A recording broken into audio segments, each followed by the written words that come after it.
反正现在有两个主菜的，因为呢有两个是大的，那就可以选你给那个，你当然是我就当你一样。我可以。哪有猪啊？那你会买吃的米奇？啊，你给我搞猪了。 还有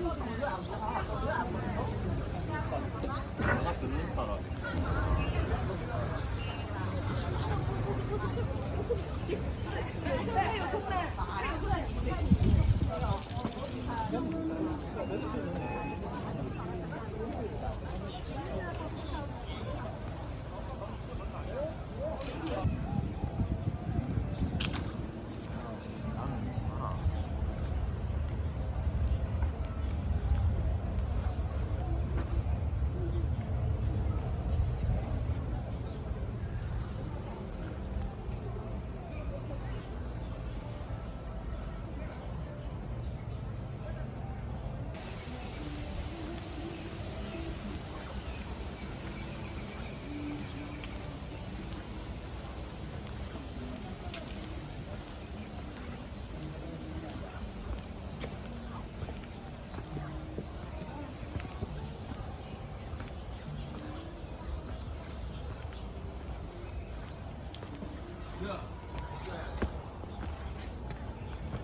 이번의 생일을 축하하며 일본 국가가 울려 퍼졌다. 기다리던 때가 왔다.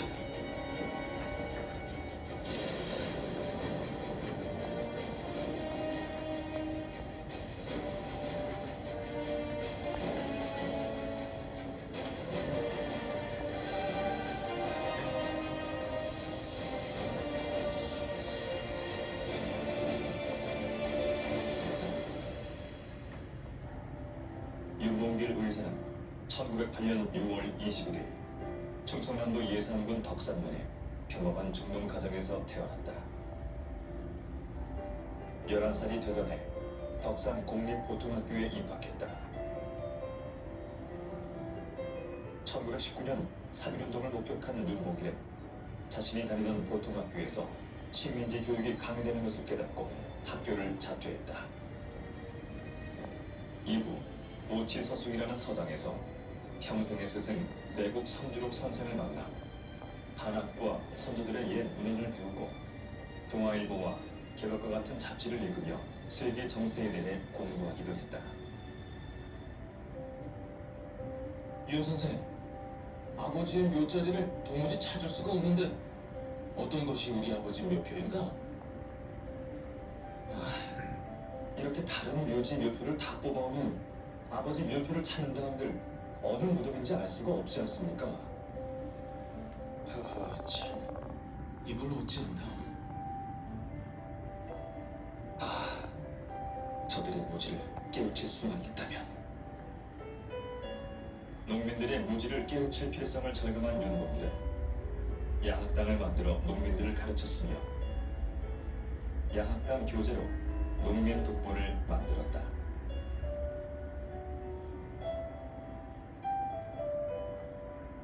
또한 윤봉길은 마을 청년들과 함께 농촌 부흥을 목표로 부흥원을 설립해 활발한 사업을 벌였고 월진회와 위친계를 만들어 다양한 농촌 계몽운동을 했다. 1929년 봄, 윤봉길은 부흥원 건물 완공식 날 일본의 제국주의를 비판하기 위해 우화극 토끼와 여우를 공연했다. 그러나 이 일로 인해 윤봉길은 일본 경찰서로 끌려가 조사를 받았고 감시 대상이 됐다.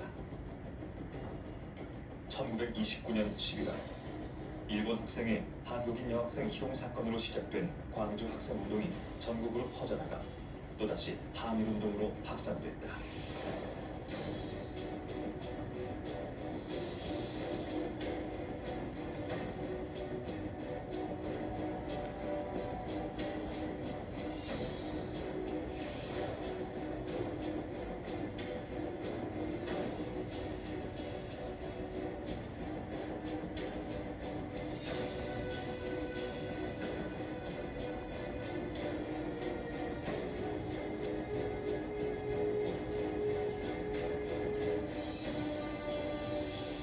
일제의 지속적인 감시와 광주 학생운동의 영향으로 윤봉길은 농촌을 계몽시키는 것보다 먼저 조국의 독립을 이루는 것이 더 중요한 이름을 절감하고 여러 번의 심사숙고 끝에 마침내 가족과 고향을 뒤로하고 중국으로의 망명을 결심했다.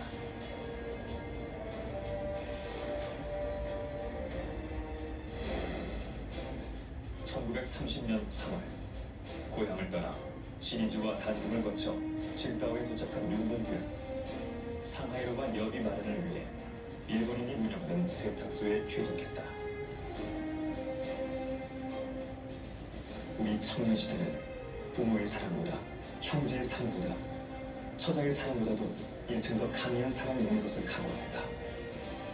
나의 우로와 나의 강산과 나의 부모를 버리고라도 이 길을 떠난다는 결심이었다. 1931년 5월 8일 최종 목적지 상하이에 도착한 윤봉길은 인삼장사, 채소장사 등을 하며 자신의 큰 뜻을 펼칠 기회를 기다렸다. 1년의 시간이 흐른 1932년 1월 윤봉길은 이봉찬 의사의 도쿄 의거 소식을 들었다. 마음속에 품었던 독립을 향한 강한 결의를 다지며 마침내 백범 김구를 찾아가 자신의 속마음을 털어놓는다. 어느 날 홍커우 시장에서 채소 장사를 하던 윤봉길 군이 조국 독립의 큰 뜻을 품고 나를 찾아왔다. 때마침 나는 중요한 거사를 계획 중에 있었는데 마땅한 사람을 구하지 못해 고민하고 있었기에 윤군이 찾아온 것이 더없이 반갑고 고마웠다.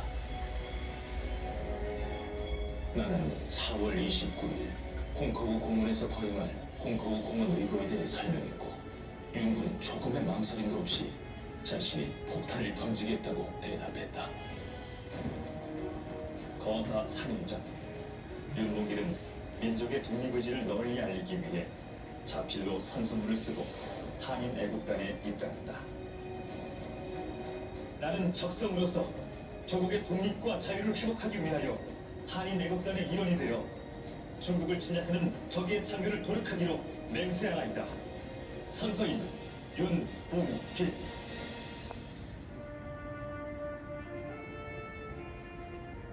제 시계는 선서 직후 선생님의 말씀에 따라 6원을 주고 구입한 것인데 선생님 시계는 2원짜리이니 저와 바꿔주십시오. 제 시계는 이제 1시간밖에 더 소용이 없습니다.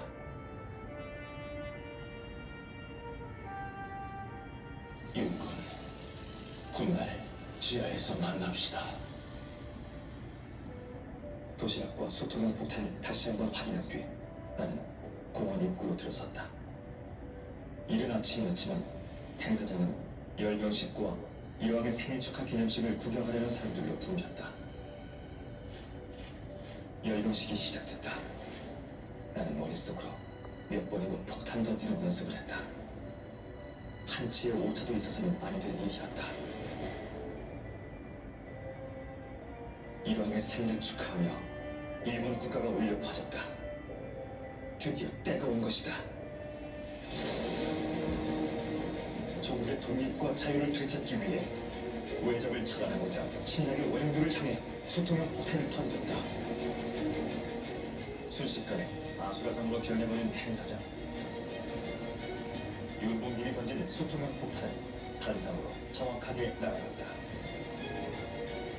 단상에 있던 일본군 장성들은 폭탄 파편에 맞자 심각한 부상을 입었다. 윤봉길은 현장에서 일제 군경에게 체포됐다. 홍커우 공원 의거는 중국뿐만 아니라 미국과 영국 등 해외로 빠르게 퍼져 한국의 독립의지를 세계에 알리는 동시에 일제의 대륙 침략에 제동을 거는 계기가 되었다.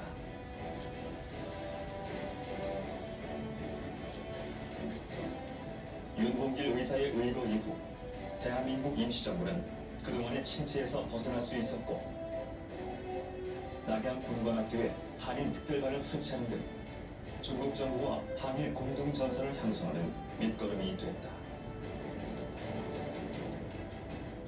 의거 현장에서 붙잡힌 윤봉길은 상하이 파견 일본군 군법회의에서 살인 및 살인 미수, 폭발물 후대라는 죄명으로 사형을 언도받는다. 가나자와시 미쓰고지 육군 공병 작업자 윤봉길은 무릎이 꿇린 채 십자가 형태를 내려 마지막 할 말이 없는 즈음에 침착하게 대답했다. 이미 죽음은 각오했고 이에 이르러 하등 말할 것이 없다. 그의 나이 25. 윤봉길은 불꽃 같던 삶을 마감했다. 광복 이후 김군은 윤봉길의 유해 봉환을 위해 노력했고 1946년 3월 6일 임시정부 유해 발굴단은 마침내 가나자와시 노다산 공동묘지 인근에서 윤봉길의 유품과 유해를 발견했다. 5월 15일 차가운 주검이 되어 고국으로 돌아온 윤봉길은 백정기, 이봉창 의사와 함께 7월 6일 국민장으로 효창원에 안장됐다.